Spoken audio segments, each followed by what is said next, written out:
Hi, it's Scott. Welcome to another Board Games Maelstrom review.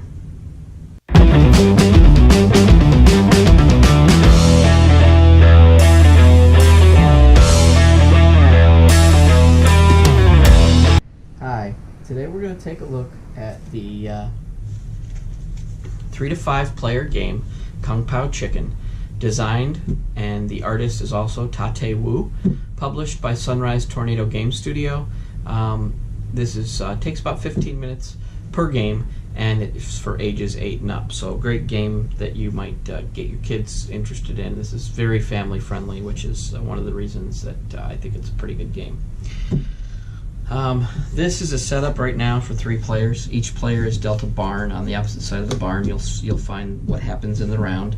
You take 3 colors for each person. A color for each person. Put it on the 0 token.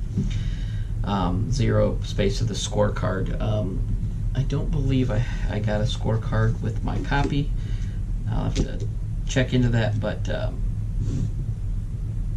we'll just take the face thing and say this is a scorecard, unless I'm missing something. But it all comes in a nice bag. You can store it in this nice bag, and it also came in a nice little thing, kind of looked like a takeout box. It was pretty cool. It kind of looked like a little takeout box with the instructions and the cards and everything in it. In the game, you deal everybody a barn. All players a barn. This is a barn. Just has what happens in the game on it. You deal a grassland depending on the number of players that you have. Right now we are playing a 3-player game, and so I have it set up for 3 players.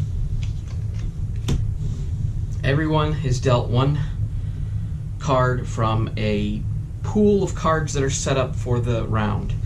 The round, depending on the number of players, in this case there would be 3 fox cards and 3 chicken cards put into a pool, shuffled up, 1 dealt face down to each, and then put back into the main cards.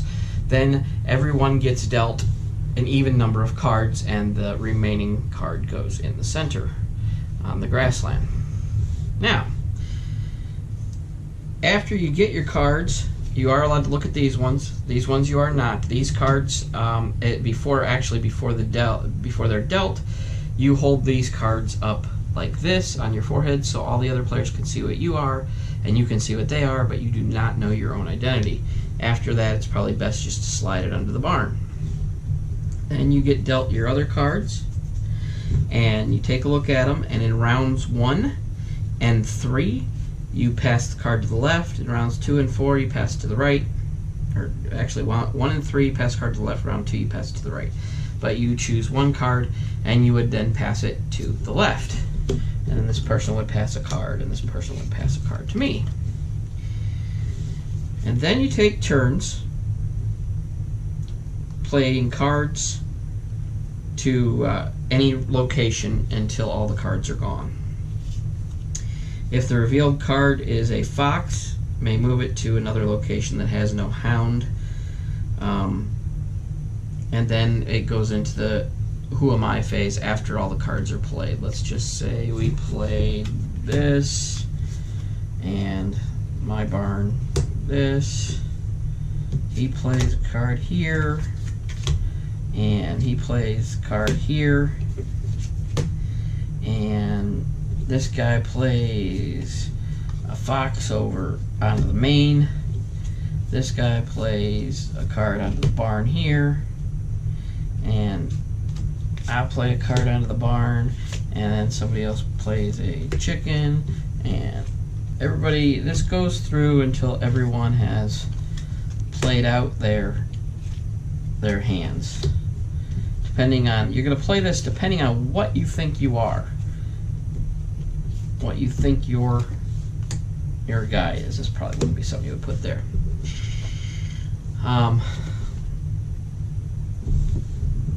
This card, and we'll put this card here. Alright. After these cards are all dealt onto the different locations, then goes into the Who Am I round, in which you reveal, finally, your card. Now, I am a chicken, this player is a fox, and this player is a fox. So, the scoring goes as follows. You go around, you remove a fox with a hound until all foxes are resolved. So if there's a hound, fox goes away. Same thing here. Fox goes away. In here, one of the foxes, I believe, actually the foxes will both go away. So players who think they're chickens are going to want to try and get rid of the foxes. Each team scores 1 victory point per chicken. A fox eats all the chickens in the same location. So if there were any foxes left over, which there are not, this would be 3 chickens. People who are chickens, like me, would get 3 points for this. In this case, there's a hound dog with 3 chickens, get another 3 points. And in this case, we have 1 chicken there. All this would score. The players who think they are foxes are of course going to try and avoid putting their cards with the hound dogs. Just want to make sure that I'm getting this right.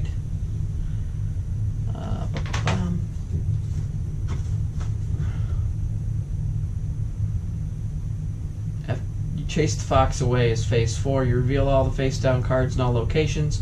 Resolve foxes in each location, including player's identity fox, by removing equal number of hounds and foxes in each barn. So you basically, this card over here would have just removed 1 of the foxes, so that the 2 would still be in this barn. If there's a double fox and a hound, just remove the hound. So actually the hound card would go away for this one. And then you're basically scoring the points. You count all the chickens in locations where at least 1 fox. These chickens are captured by the foxes. Each fox player receives a victory point for each of these. And then you count all the chicken locations containing no foxes. These are the chickens that survived, and each player scores a victory point for these. All players will adjust their tokens accordingly. If I had a scoring card over here, I would do that. But this is a light, quick game. This would travel well. I mean, this is like the perfect traveling game, whether you're carrying it in the pouch or everything folded up and put in the takeout container. The kids absolutely loved this game when we played it. It's very, very kid-friendly. I think Tate Wu did a great job on this game. It's very light, simple, quick. No hard rules. It's got elements of different games that the kids already enjoy, like playing, where you put the card on your forehead and you try to guess what you are while the other players know what you are, and nobody's trying to give away any information. This is a pretty good game. I'm going to give it a category 3 of 5. I think Tate Wu did a great job. It's a great filler game. This is a great travel game. You could take this to conventions. You could play it pretty much anywhere. This would be a good lunchtime game if you're gonna, try and get your people, your coworkers into playing games. This would be a good, quick game you could play at lunch after you guys have all eaten. But I'm gonna give this a category Storm 3 of 5, and I think it's a good game, and I believe it kickstarts in January. I want to say, hopefully my information is not incorrect.